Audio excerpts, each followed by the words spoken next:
Aníbal Fernández es contador público, abogado y actualmente senador del Frente para la Victoria. A los 14 años, su militancia en el peronismo dio inicio a una de las carreras más experimentadas de la política argentina.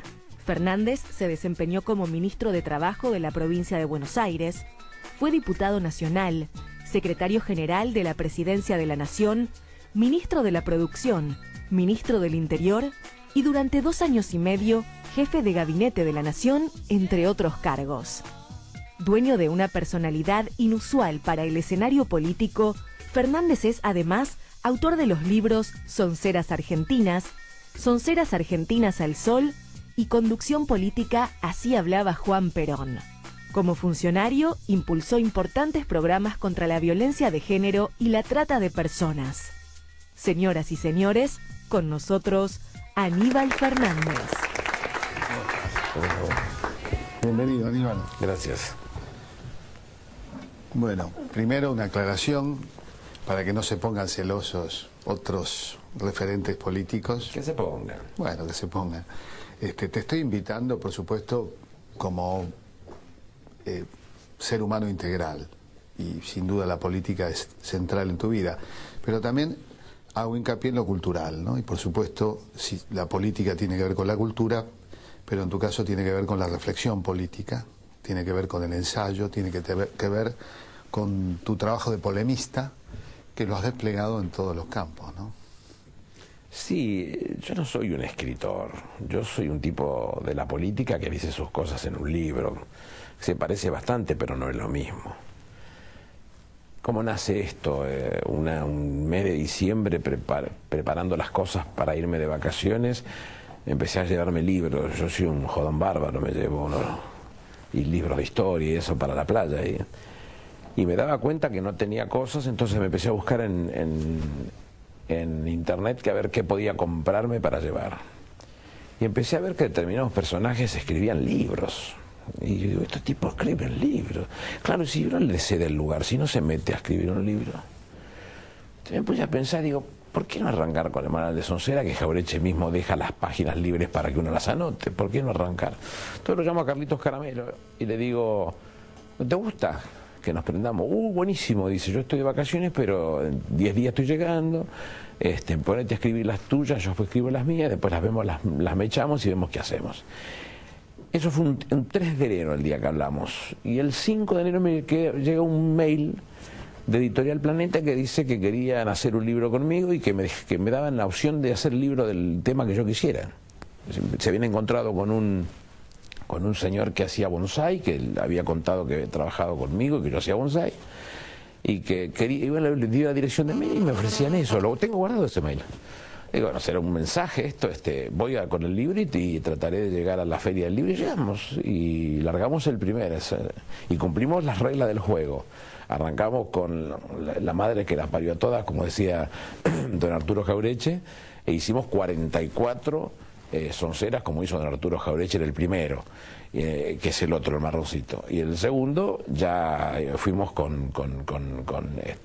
libres, digamos, a nuestra propia disposición y con una visión un poco más suelta y hablando ya de otras cosas, ¿no? Jauretche cabalgaba, es algo que se ha dicho mucho de Jauretche, cabalgaba sobre las herramientas de su tiempo, vos sobre las de este tiempo, ¿no? La diferencia enorme que tenemos entre uno y otro. Nosotros tenemos los datos a la mano. Él no lo tenía.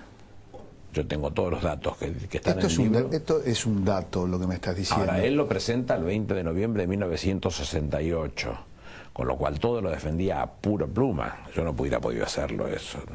Sí, es algo interesante porque en general gran parte de la ensayística y de la reflexión escrita del espacio nacional y popular ha sido hecha en la adversidad.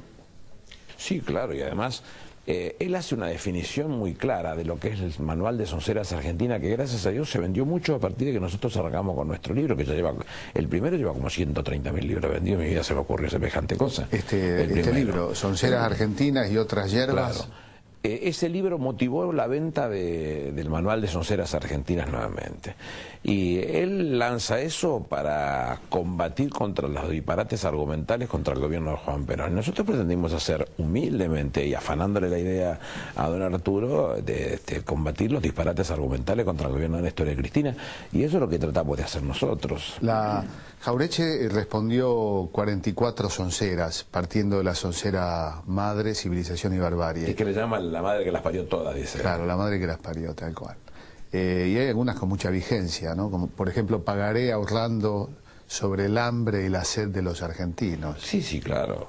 Pero él respondió 44. Hay que educar al soberano. Hay que educar al soberano, bueno, es una maravilla. La nieve contiene mucha cultura. Es esencialmente una reflexión cultural el manual de Sonceras, por eso... Sí, él en todo expresa de la misma manera, porque hace dos reflexiones él. Cuando se produce la revolución irigoyenista el 29 de diciembre del 33, él forma parte de uno de los grupos que combaten y que se alzan, digamos. El Paso de los Libres, ¿no? Y él es la última que se sofoca, que es la de Paso de los Libres.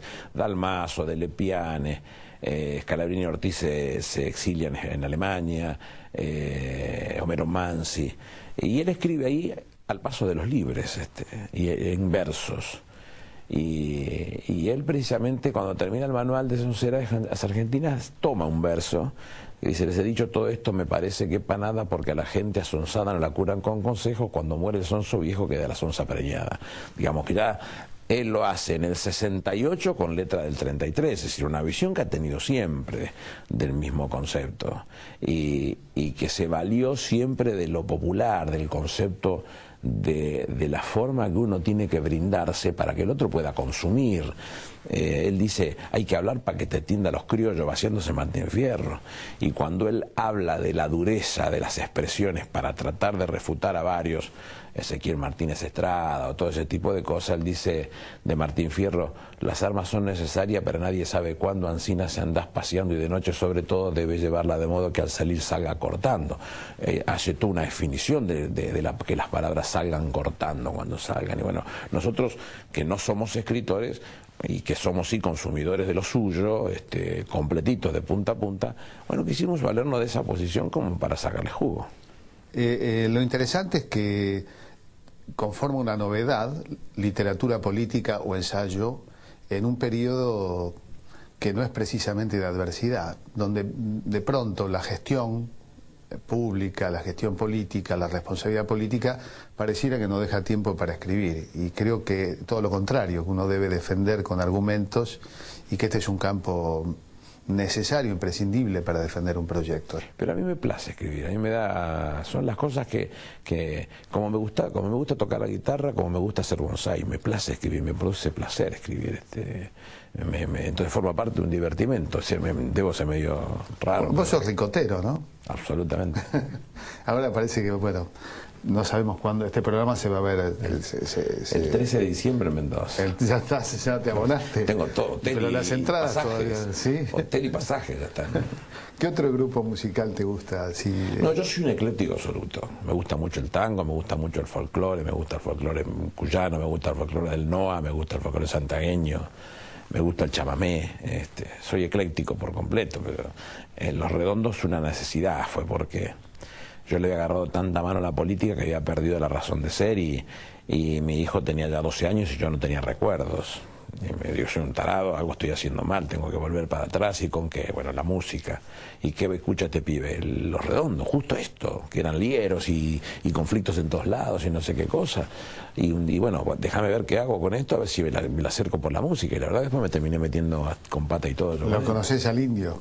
Sí. Pero yo no lo mercachiflo a él, porque él hace una suerte de culto de su vida privada, y yo respeto ese culto. Entonces no lo mercachiflo. Nunca me dejé sacar una foto con él para que un día no se te pierda el teléfono y termine la foto apareciendo en algún lado. No lo mercachiflo. Soy muy cuidadoso de eso. Decías que tuviste que recomponer memoria en relación a tu hijo. Vamos a hacer memoria con vos. ¿Cómo era tu infancia? ¿Cómo fue tu niñez, tu familia, tus padres? Yo soy de una familia de clase media pobre. Mi vieja portera de escuela, mi viejo mecánico de taller regional Quilmes. Mi vieja tenía primero superior y mi viejo primero inferior, de escasa formación cultural. Mi viejo un poquito más inquieto, con un self-made man, dirían los americanos. Un lector por las Dell y un tipo que llegó a ser montador de motores. Empezó lavando piezas y terminó siendo el uno del taller regional Quilmes. Digamos que viví en un lugar con muchas limitaciones. A veces uno se ríe porque te dicen, te pusiste una remera que tiene una marca o una zapatilla que tiene una marca. Yo hasta los 18 usé ropa usada, de los primos, estas cosas eran muy comunes. Cosa que no me arrepiento ni me produce ningún tipo de capitis diminutio, simplemente que sucedía eso. Y digo, bueno, un día voy a tener plata mía, bueno, ese día me voy a comprar una ropa que me guste a mí, y eso es lo que hago, nada más, ¿no? Tampoco soy un jodón bárbaro, como decir, tengo... Aquella época en que conseguir un pantalón Lee o una pelota de Levi, bueno, yo soy más viejo 18 años, Levi era 18. En mi época el primero que venía lavado, le estamos haciendo propaganda, ahora Sí, hay muchas claro, marcas. claro. Entonces, bueno, yo me tenía que arreglar con el que hacía alpargatas. Una cosa difícil de explicarla a veces esa, igual que las zapatillas. Vos naciste después de la caída del peronismo, pero igual... ¿Te considerás de alguna manera por hogar un hijo del cambio social, cultural? Yo no tengo un solo primo, un solo tío que no sea peronista. Con lo cual en mi casa no existió nunca eso de la discusión política. La famosa discusión. Sí, todos estábamos de acuerdo. No había. Es más, la contrarrevolución se produce el 9 de junio del 56, yo nací el 9 de enero del 57. Mi viejo quería ponerme Juan Domingo, mi vieja quería ponerme Aníbal Alberto como sus dos hermanos. Y el salomónico fue Aníbal Domingo. Con lo cual más no puede haber dudas en eso. Pero bueno, en casa se hablaba de política permanentemente y papá era un peronista que pasado de revoluciones, y mi vieja otro tanto. ¿Y cuándo pasaste a ser un peronista activo? Cuando yo tenía yo empiezo a militar a los 14 años. De contrabando en la escuela, y cuando tengo 18, ya estando en el primer año de la facultad, un día llego a casa y mi viejo me había quemado todos los libros, todo, porque había hechos en el barrio y mi viejo le agarró un miedo terrible y me había quemado todo. El capital que tenía, es decir, no sé cuántos pibes se le da a poner el capital a los 16, 17 años, y no siendo comunista. Y bueno, me ha cambiado todo. Bueno, pasa el proceso y en el 80-81 se hacía una reunión clandestina en el río de Quilmes. Y mi viejo me dice, mirá que se hace una reunión en tal lugar. Y pero vos sos loco, me quemaste todo hace unos años y ahora me decís que vaya a la reunión. Y bueno, pero es otro momento, qué sé yo. Empezó a incentivarme el mismo. Un tío mío estaba en ese tema y me acerqué, empecé a trabajar y ya me puse de lleno, y ya después de las elecciones del 83 empecé a trabajar en noviembre, un mes antes de haber asumido el gobierno del doctor Alfonsín y Armendáriz en la provincia, con amigos en el Senado de la provincia, y no me fui más. Yo no recuerdo quién, pero alguien me contó que tendrías 15 años y en una unidad básica deslumbraste exponiendo sobre la comunidad organizada. Porque yo siempre, cuando en nuestra juventud se veía eso de quién eran los cuadros. Yo quiero ser un cuadro. ¿Y qué cuadro? Y a algunos pibes en esa época les gustaba el hecho de ser cuadros armados, porque se ganaban señoritas con eso también. Entonces, y encima se pensaba que se podía cambiar el mundo. Se creía que en el mundo. Porque todo lo que hacemos lo hacemos. Todos pibitos interesados en esa cosa, más con formación, más que nosotros leíamos mucho, siempre fui un lector compulsivo, y yo tenía la vocación de eso, de ser un cuadro, no sé si un cuadro intelectual, pero un cuadro preparado para otra cosa. No era mi palo el de una política armada, una cosa por el estilo. Y me ha dado esa cosa de buscar en los tipos que han hablado bien. Lorenzo Pepe era un orador fenomenal. Nosotros fuimos un día a verlo a La Plata, al comedor de estudiantes, unas exposiciones fenomenales. Raúl Alfonsín, un muy buen orador. Yo lo he copiado a los dos. Hoy sos senador, ¿no? Y hablábamos fuera de cámara de que el Senado se construye antes de la existencia de la amplificación. Sí, claro, claro. Y de que estaba, en realidad los discursos que hoy se dan con un micrófono había que darlos Engolados, a capela, cuasi teatralmente, claro, para que se comprendiera en el énfasis y en los gestos a dónde se estaba yendo. Y el Senado es pequeño, la Cámara de Diputados Peor, es todavía mucho peor todavía. más amplio. Escuchaban los 20 que estaban alrededor, había que gritar en serio para poder ser comprendido. Hoy se hace difícil a veces cuando se corta el micrófono. Bueno, como son tantas las onceras, vamos a ir un corte para hablar de alguna, por lo menos, en esta pequeña hora de conversaciones con Aníbal Fernández.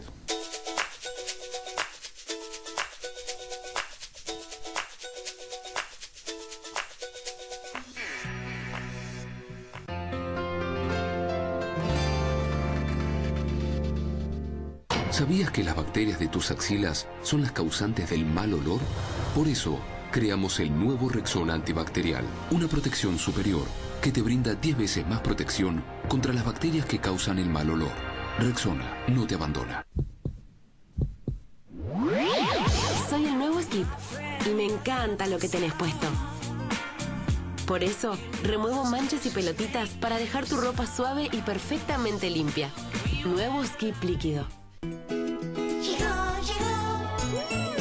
¿Qué perfume es ese? Es la fruta y la flor, una mezcla de amor. Es la fruta y la flor, qué linda mezcla, un aroma de amor. Nuevo Vívere Concentrado Mix, una mezcla de perfume de flores y frutas. Gracias a mi jefe que me adelantó la reunión 1 hora. Gracias a un cambio de horario, se animó a probar cómo su pelo podía quedar lacio y perfecto desde la ducha. Sedal Liso Perfecto. Alinea la fibra del pelo y lo mantiene lacio mientras se seca. De mojado a lacio en un solo paso. Sedal, tu pelo de tu lado.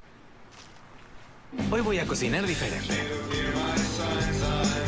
Es muy simple. Con Knorr Sabor al Horno, el pollo queda riquísimo, como si hubiera sido marinado por horas. Yo cambié mi forma de cocinar. ¿Y vos? ¿No vas a cambiar la tuya? Hay hombres que tienen algo que los hace diferentes a los demás. Algo que los vuelve imposibles de ignorar. Una fuente inagotable de ternura. Y así van por el mundo, disfrutando de eso que los hace tan especiales. Hasta que un día se encuentran con la magia de otro hombre. Y es ahí cuando se dan cuenta que las cosas ya no van a ser como antes. Axe Dark y nuevo Axe Gold.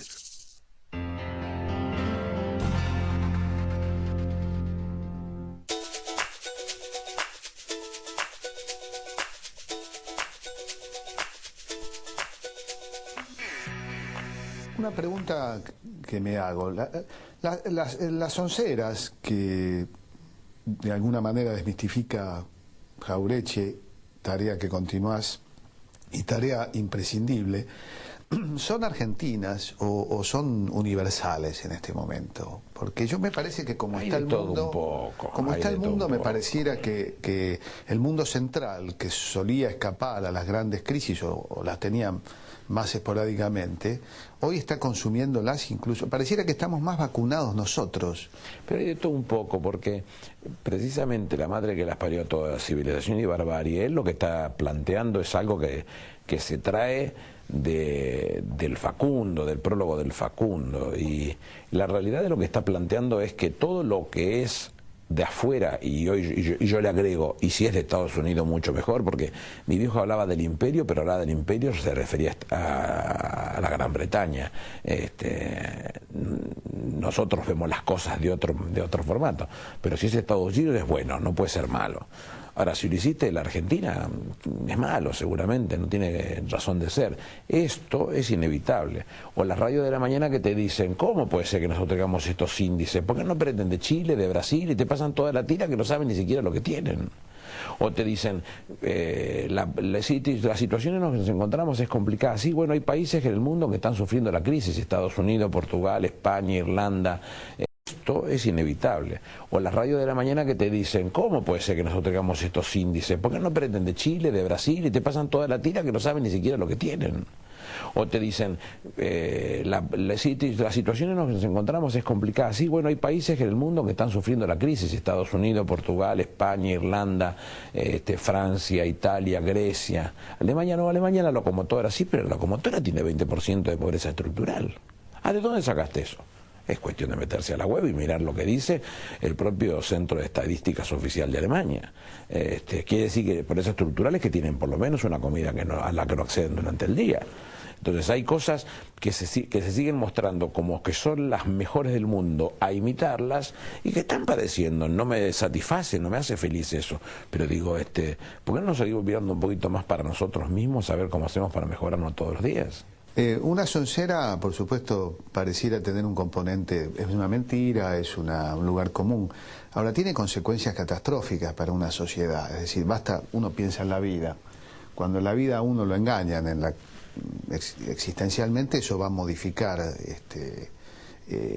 es como tener espejos que distorsionan en la casa, uno no sabe quién es. Socavar, le va sacando un poquito siempre de abajo. Y vos que haces bonsai te gusta la metáfora. Pero socava eso. Claro, achica, o sea, vos me explicabas que el bonsai es socavar un poco, airear. Bueno, por ejemplo, la soncera, que no está entre las sonceras de Jauretche, del tema de los ferrocarriles. Qué bien andaban los ferrocarriles ingleses. Pérdida de autoconfianza en lo propio llevó al desmantelamiento de los ferrocarriles en la Argentina, ¿no? Que lo estamos padeciendo aún. Que lo padecemos. O sea que ahí vemos cómo actúa lo cultural, la idea, acciona con algo que se instaló en la cabeza de proyectos, de antiproyectos fundamentalmente, de proyectos semicoloniales y dependientes, y llevó a la tragedia del desmantelamiento de los ferrocarriles a favor de un sistema de comunicaciones que es el gran negocio del caucho. Pero no piensa, porque Inglaterra en algún momento se desprende de todos los ferrocarriles, pero después recupera la red vial, en principio.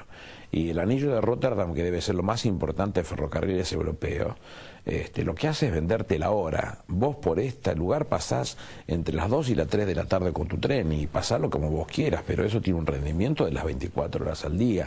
Y cuando vos hablás el uso de fuerza hombre por peso en el tren respecto del camión, la relación es ínfima. Entonces, ¿por qué no trabajar en ese sentido? Hace poquito fui a presentar el último libro a Catamarca y la gobernadora contaba que están pensando en un puerto seco. Presentamos el proyecto de ley junto con la senadora de Catamarca para hacer un puerto seco en el Rodeo. ¿Y cuál es el objetivo? Y que toda la producción catamarqueña venga en camiones al puerto seco y del puerto seco salgan por el grano cargas. Un criterio muy sano y además es absolutamente...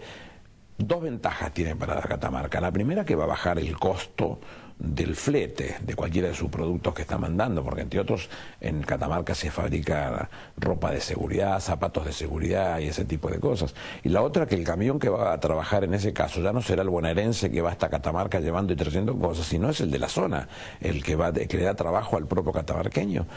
Bueno, si lo estamos empezando a ver ahora chiquitito y con un poquitito de gestión y con vocación de gestión, lo que podría haber sido si esto se hubiese pensado en ese sentido, donde el tren es largamente mucho más beneficioso que el resto. Uno lo ve en Europa, ¿no? La red ferroviaria, la importancia que tiene, en muchos casos deficitaria, pero gran negocio para las sociedades, para las comunidades, totalmente, en definitiva, ¿no? Y para la producción y para la industria. Aquí una soncera, la instalación de una soncera, prácticamente, bueno, la estamos pagando y a un costo muy alto. ¿Cuántos pueblos se han perdido?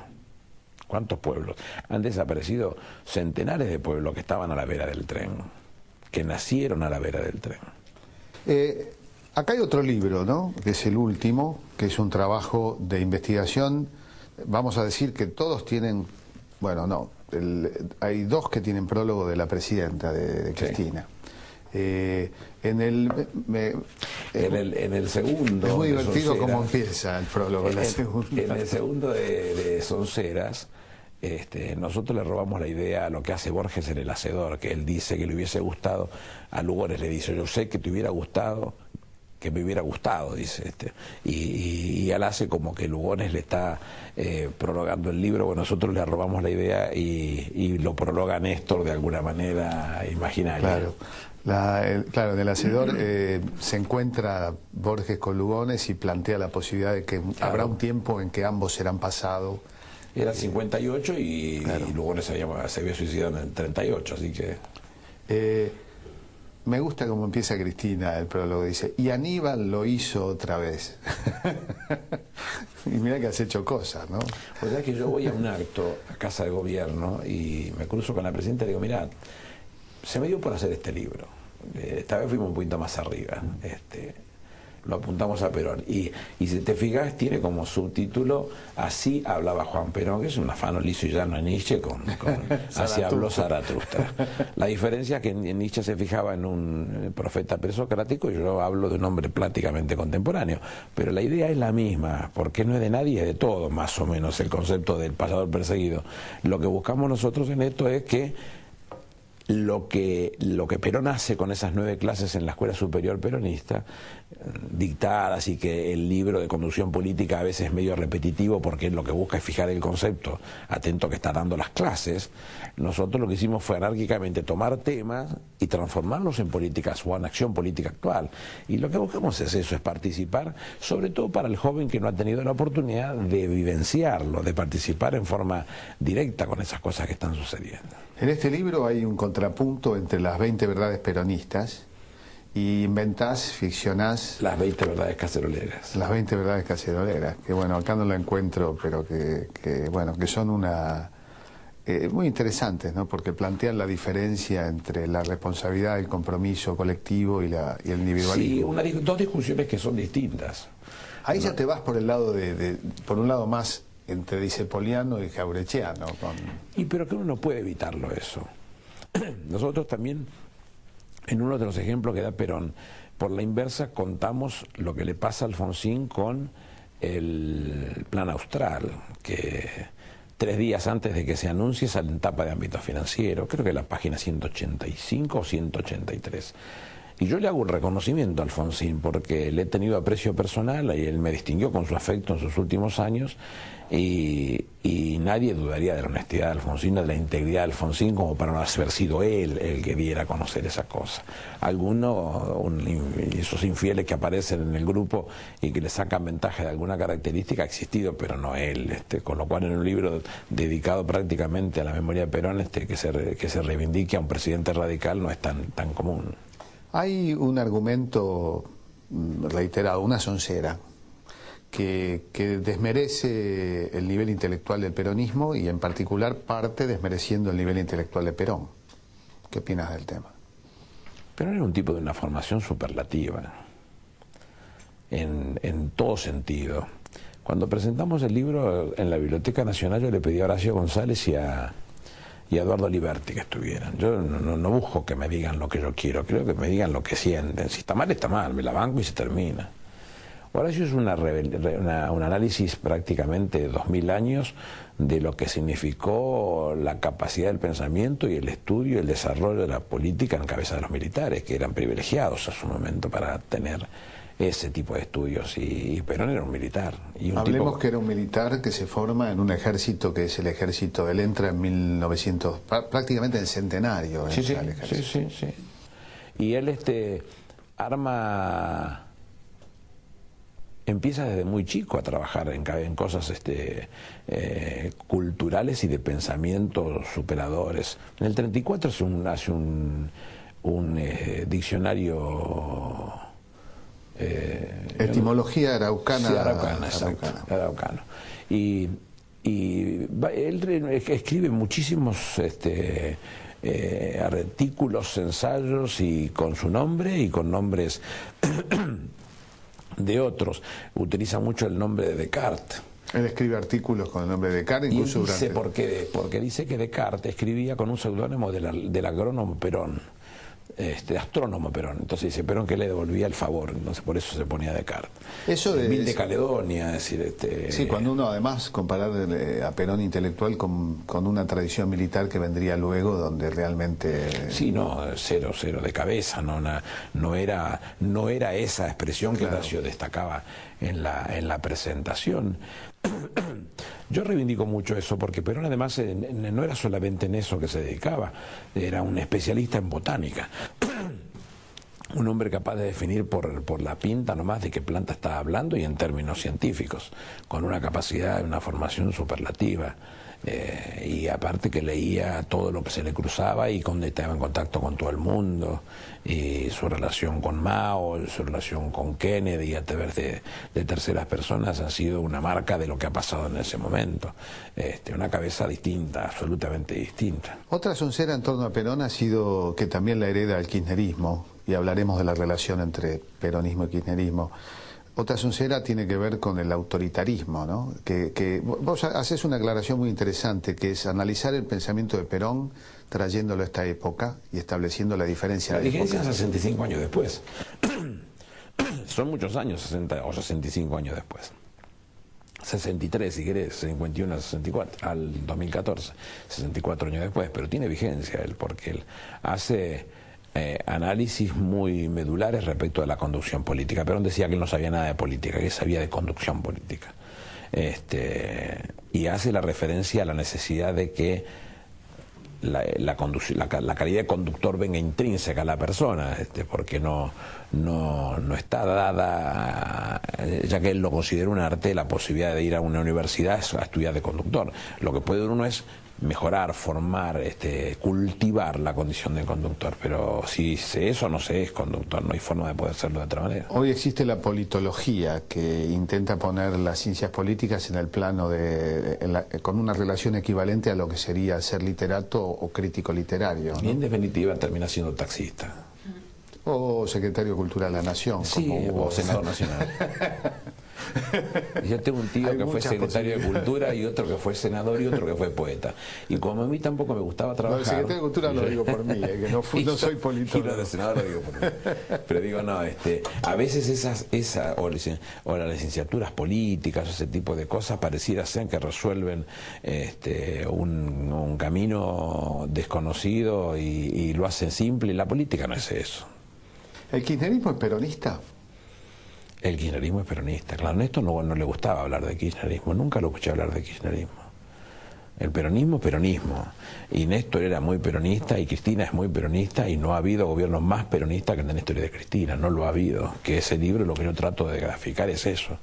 ¿Y por qué? ¿Cuáles son los elementos? A ellos el manejo de la información, que permanentemente están sobresaturados de información, el secreto y la sorpresa. Y Perón habla de los tres temas específicamente de conducción política. ¿No pensás que hay kirchneristas que piensan que el kirchnerismo no es peronista? Y es libre que eso suceda. No está mal. No está mal. Por una razón elemental. ¿Pero no es una distorsión de la percepción? No. Y a mí me ha pasado con Néstor de ir apenas habíamos asumido, asume el 25 de mayo del 2003 y uno como ministro de él, viajábamos por todo el país, se venían las elecciones de gobernadores, entonces participamos de muchas campañas y yo he cruzado gente que le decía, mire, Kirchner, yo soy gorila y no quiero dejar de ser gorila, pero lo voy a votar a usted. Es decir, el tipo sentía que veía un camino que le gustaba el palo para caminar, y la realidad es que yo eso lo destaco mucho, porque a mí no me satisface eso de dónde estamos viniendo, sino dónde estamos yendo. Me parece que el momento piensa mucho más en eso que en otra cosa. Perón, cuando vuelve, cambia una de las verdades que la llama que para un argentino no hay nada mejor que otro argentino. Es un gesto de reconciliación. Yo cuento una historia muy chiquita. Cuando yo asumo como intendente, se usaba que los intendentes siempre hacían para sus agrupaciones un asado de fin de año. En esos asados comes como león, frío y crudo, siempre. Quedas mal, gastas plata y te sale mal. Entonces, ¿qué hacíamos nosotros? Un acto popular. ¿Y qué alguien traemos? Y alguien que involucre a todos, que no sea malo. Osvaldo Pugliese. Lo traemos a Osvaldo Pugliese, un histórico militante del comunismo, sí, preso cientos de veces por el peronismo. Sí.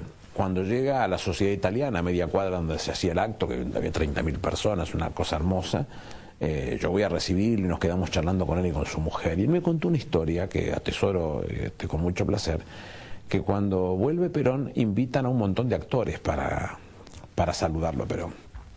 Y lo invitan a Osvaldo Pugliese, un despistado importante, porque después de lo que había sucedido, tenía todo el derecho del mundo a sacarlo. Había otro preso por ahí que era Balbín también.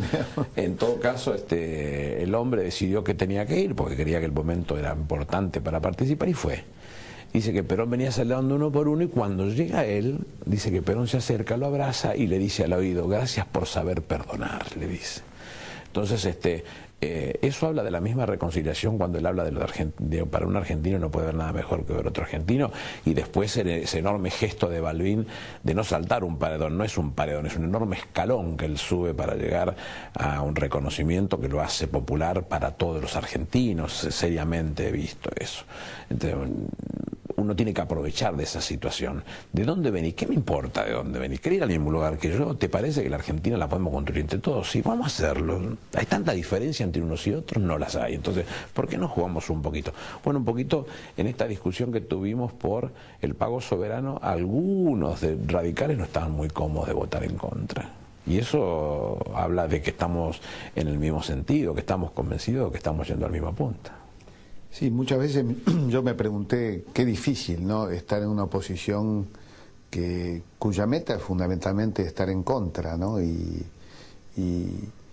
es incómodo, pero tenemos que ir a un corte. Subrayo algo que vos mencionás en Conducción Política, Néstor Kirchner diciendo, con el peronismo solo no se puede, sin el peronismo tampoco. Vamos a un corte.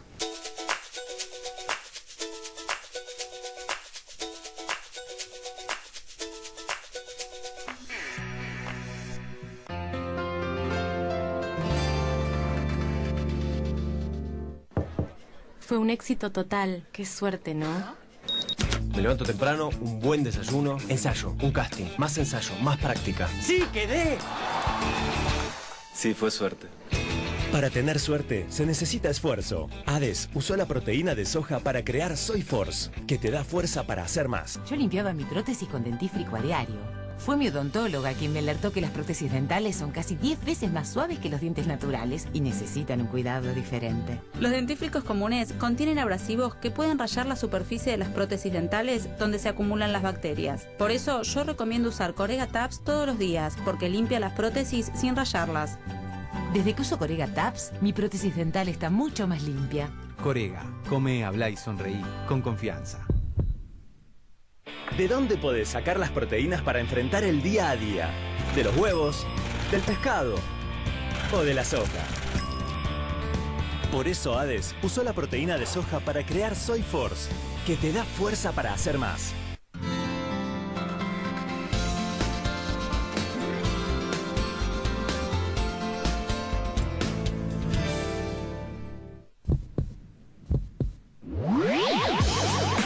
Soy el nuevo Skip y me encanta lo que tenés puesto.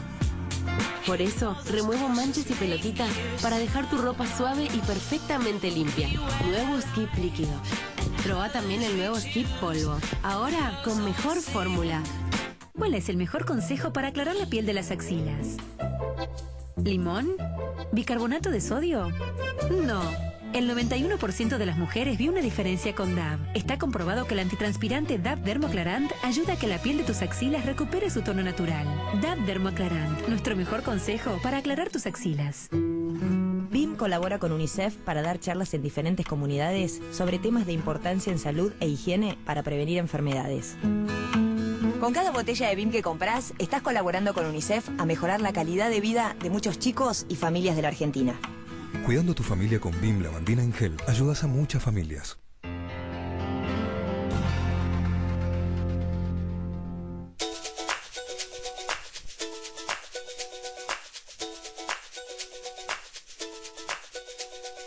Estábamos hablando de esta relación entre peronismo y kirchnerismo, ¿no? Y me decías, bueno, que para vos el kirchnerismo es peronismo, adaptado a los tiempos. Hay características bien diferenciadas. Perón, hijo de su tiempo, es contemporáneo de McCarthy, de Stalin, de Franco, del colonialismo francés. En Argentina a Perón se le criticaba un autoritarismo, se lo criticaban, por ejemplo, los comunistas argentinos que adherían a Stalin, que cargaba 15 millones de muertos, ¿no? Perón habla en Conducción Política, y yo lo rescato eso, de que él cuando empieza a hablar con los obreros, él dice, yo les hablo en comunismo, dice, porque ellos tienen 40 años de sindicalismo. El sindicalismo en Argentina lo traen los anarquistas, socialistas. Entonces, y comunistas. Yo les hablaba en comunista porque ellos tenían un código determinado que iba a llevar su tiempo, casi un cambio cultural para empezar a entendernos en otras formas, en otros modos.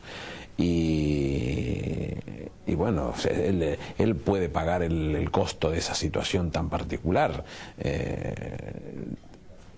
La vida de esos tiempos le mostraba en Sudamérica también situaciones muy parecidas, que Tulio Vargas en Brasil o Ibáñez del Campo en Chile. Perón después termina haciéndose muy amigo de Ibáñez del Campo. Tan cierto es que Ibáñez le pide a Perón que cuando él había sido derrocado y se había ido a Mendoza primero y después vino a La Plata, había tenido un abogado, Ismael de la Cruz Peralta, si yo no me equivoco. Me parece que ya no recuerdo. Le pide que lo tenga cerca, que es un hombre que se portó muy bien con él, y Perón le ofrece la embajada en Chile. No, Ismael de la Cruz Guerrero, el disco duro daba vueltas, pero y le ofrece la embajada en Chile, y Guerrero le dice, mire, presidente, yo no soy peronista, yo soy conservador. Yo no le pregunté nada, usted es amigo del presidente, pero ¿sabe qué? No viene bien que nosotros nos llevemos bien con los chilenos. Había un grado de apertura importante en ese sentido, en un mundo donde no era de abrirse nadie. Sin embargo, el frentismo nosotros lo aprendemos con Perón. El primer vicepresidente era de Emboruguyá Corriente, radical, Juan Hortensio Quijano, Eduardo Colom, los primeros cancilleres, el Tuco Paz, el mismo Jaureche, conservadores como Cámpora o como... No, pero además el canciller fue Jerónimo Remorino, que fue secretario de Julio Argentino Roca Hijo, el autor del Roca Runciman, y tuvo de ministro del Interior Ángel Gabriel Borlengui, que era socialista, que venía del Sindicato de Empleo y Comercio, es decir, una más apertura imposible. Bueno, en el 73 en Neuquén fuimos con el Movimiento Popular Neuquino, y en Santa Fe con Carlos Silvestre Beñi, que era del MIDE, es decir, había una visión de esa característica.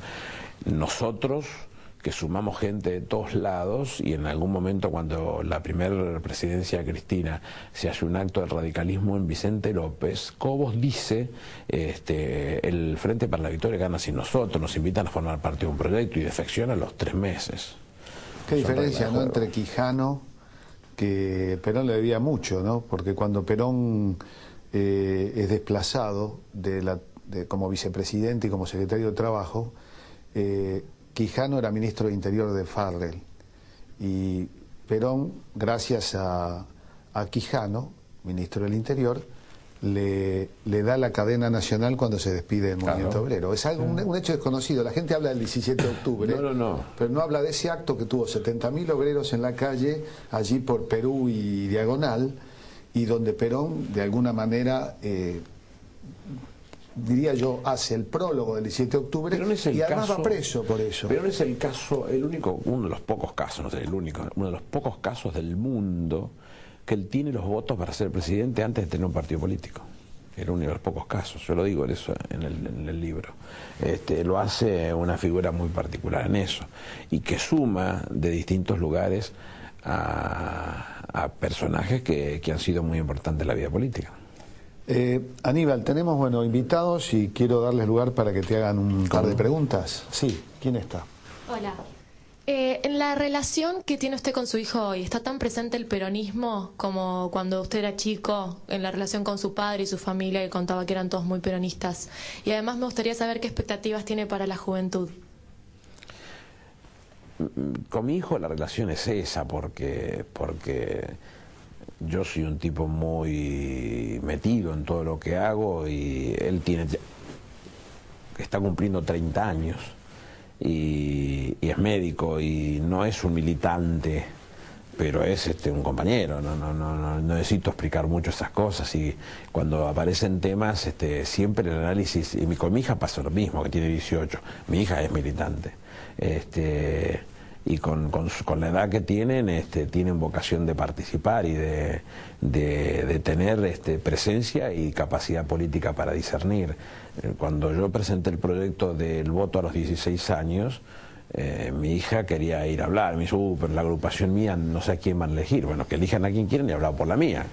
No vayas a no hables por tu agrupación, y habló en el Congreso ante los senadores y hizo un discurso que a mí me llenó de orgullo, porque lo planteó en función de todos los jóvenes, desde Darwin Pasaponte, que tenía 17 años el 17 de octubre, y fue muerto por un gesto de violencia, hasta cualquiera de los chicos de la Noche de los Lápices, o hasta Mariano Ferreira, o cualquiera de ellos que han participado activamente en la lucha, que le digan que no, decía ella.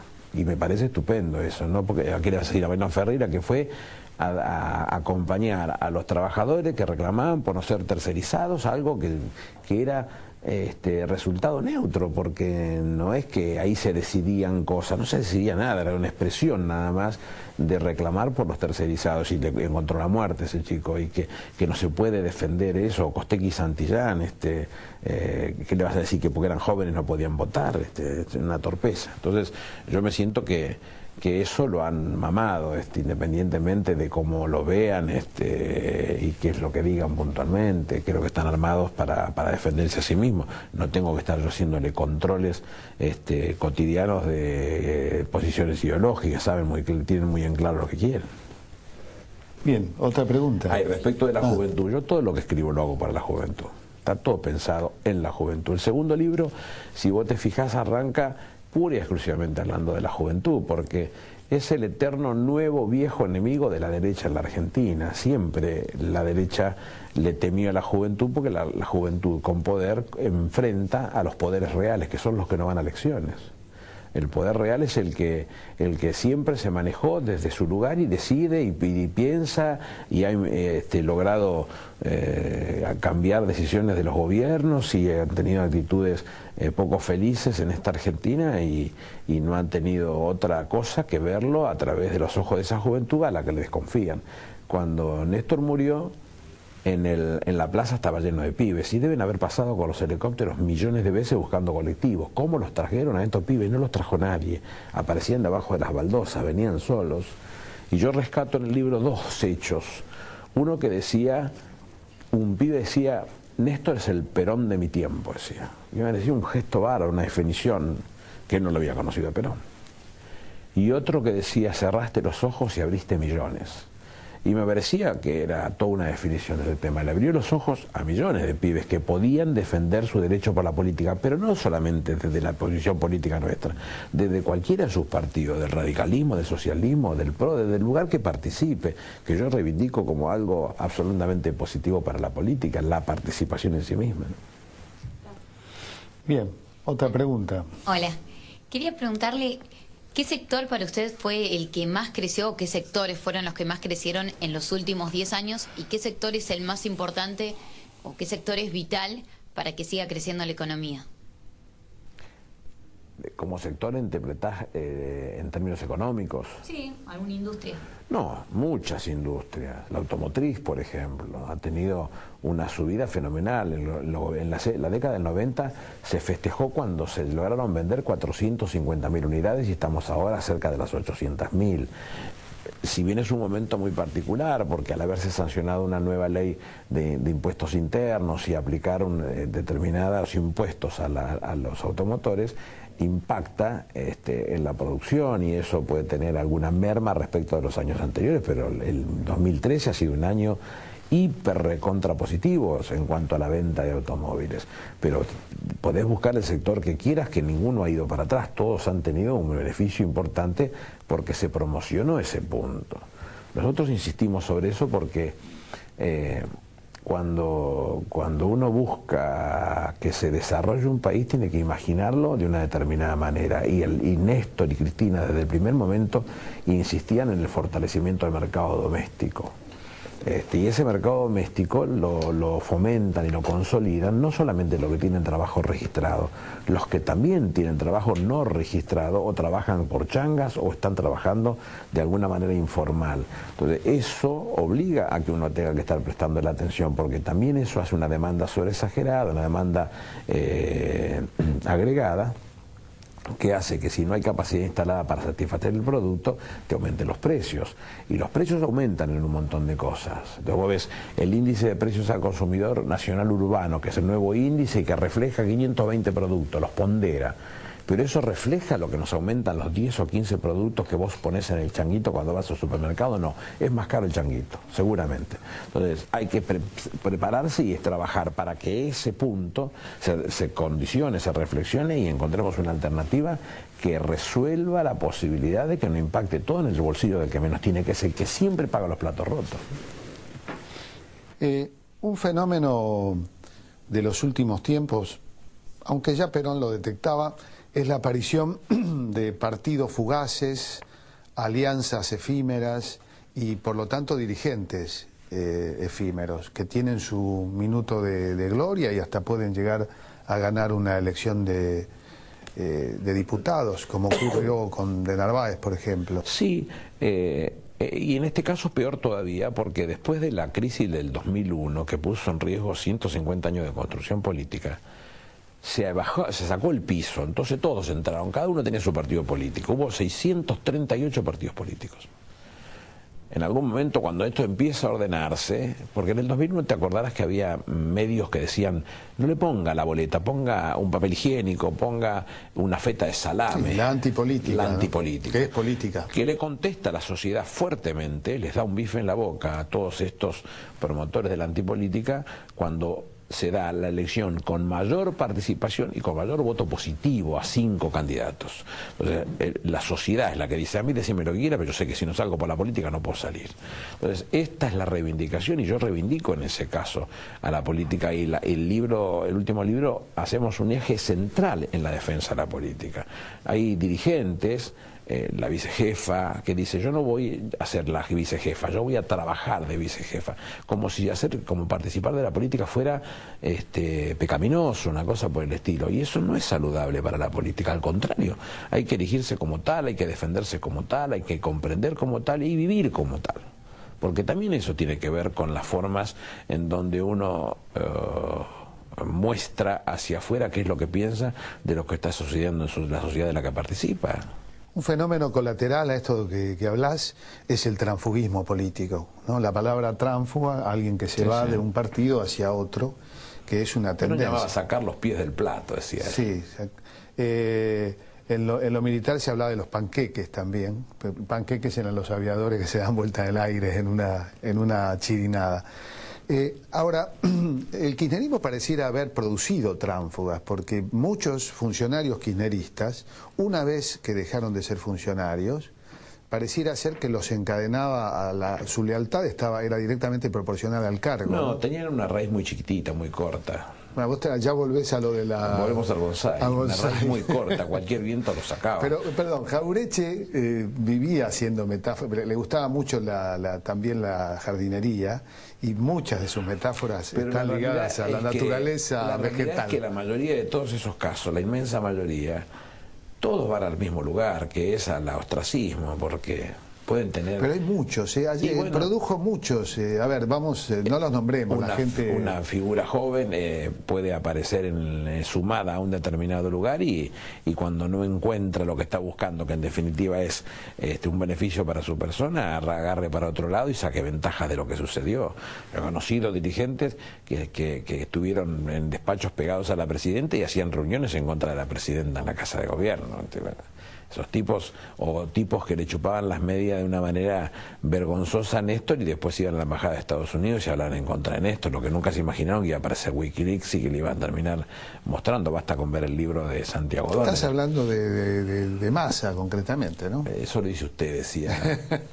No, un viejo chiste. Porque yo leo los diarios. Wikileaks menciona un un caso concreto, creo que es en un almuerzo donde... Sí, varias reuniones en la Ahora hay transfugismo bueno también, porque hay quienes... No, pero hay gente que puede no coincidir. El transfugismo bueno es el que se va de una organización, porque el tema no es que te vayas, el tema es dónde uno va. Es decir, no, y cuál es la actitud que se asume, la actitud que se asume, que es una actitud perversa a veces, porque uno los conoció de adentro, y sabe hasta dónde dan y qué estatura tienen, y que después aparezcan como que son los grandes líderes transformadores de la vida, dan a veces un poquito de vergüenza ajena, ¿no?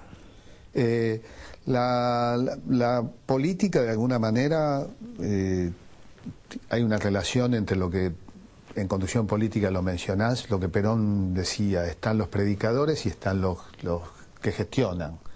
En tu caso, ¿cómo está el equilibrio entre ambas cuestiones? Yo me siento que he participado de las dos cosas.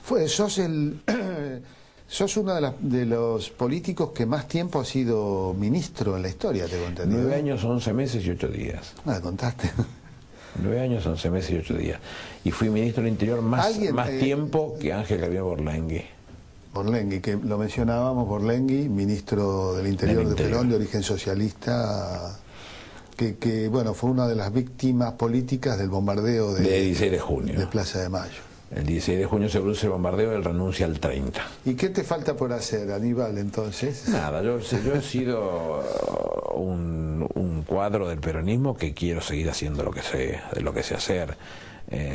Podría haberme dedicado a mi vida privada profesional, ejerciendo cualquiera de mis dos profesiones, y me podría haber ido mucho mejor. Otro dato, ¿no? Vos primero te recibiste de contador y luego, bastante después, de abogado. En el 2001, de abogado. Podría haber ganado mucho dinero, y sin embargo me dediqué a esto que me interesa, me gusta y me place, y no me voy a salir de esto, no se abandona esto. Una mención especial a Carlos Caramelo, gran colaborador. Sí, claro, Carlitos, sin él no se podría hacer esto, porque él es el que se lo carga al hombro y el que lo está regando todos los días, volviendo a las metáforas vegetales. Terminamos y te quiero entregar un ejemplar de Caras y Caretas, una revista hermana de Puerto Cultura, y agradecerte por todo. Gracias por toda tu entrega, tus convicciones y tus libros.